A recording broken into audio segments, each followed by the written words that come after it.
সুপ্রিয় দর্শক, স্বাগত জানাচ্ছি পতাকা এন্টারটেইনমেন্টে। আপনাদের সাথে আছি আমি আহমেদ সার্জিল। বাংলা চলচ্চিত্রের জনপ্রিয় নায়িকা মাহিয়া মাহি জন্মদিনে এবার ছিলেন নিজের দেশ থেকে অনেক দূরে, যুক্তরাষ্ট্রের নিউ ইয়র্কে। কিন্তু তার মন পড়েছিল একমাত্র ছেলে ফারিসের কাছে, বাংলাদেশে। ফারিসের ছোট্ট মুখে যখন ভেসে এলো হ্যাপি বার্থডে মা, তখন দূরদেশে থাকা মাহির চোখে নেমে এলো অঝর জল। স্বামী রাকিব সরকার ভিডিওটি পোস্ট করার পর মুহূর্তে ভাইরাল হয়। মাহি বলেন, আমার ছোট্ট বাবাটা এখন কথা বলা শিখেছে, এবার সে নিজে কেক কাটছে, বলছে হ্যাপি বার্থডে মা। আমি তখন নিউ ইয়র্কে, কিন্তু বলা হচ্ছিল ছেলের পাশে গিয়ে জড়িয়ে ধরি। বন্ধুদের সঙ্গে কেক কেটে হাসি মুখে সময় কাটালেও মাহির হৃদয়ে তখন শুধুই ফারিসের মুখ। ফেসবুকে কেক কাটার ছবির সঙ্গে মাহি লিখেছেন, যেখানে যাই চাই এমন একটা ঘর থাকুক যেখানে কেউ আমার জন্য অপেক্ষা করবে।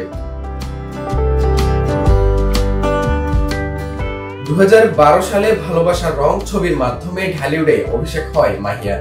দীর্ঘ ক্যারিয়ারে একের পর এক হিট সিনেমা উপহার দিয়েছেন তিনি। ব্যক্তিগত জীবনও ছিল নানা উত্থান পতন। 2021 সালে ব্যবসায়ী ও রাজনীতিক রাকিব সরকারকে বিয়ে করেন। 2023 সালে জন্ম নেয় তাদের পুত্র ফারিস।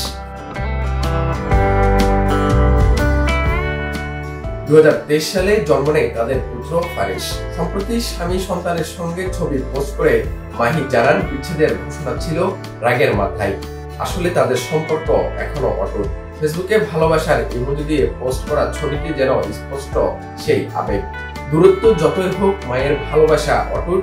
মাহিয়া মাহির এই জন্মদিন তাই প্রমাণ করছে, মায়ের পৃথিবী মানেই তার সন্তানের মুখে একটি মাত্র ডাক, মা।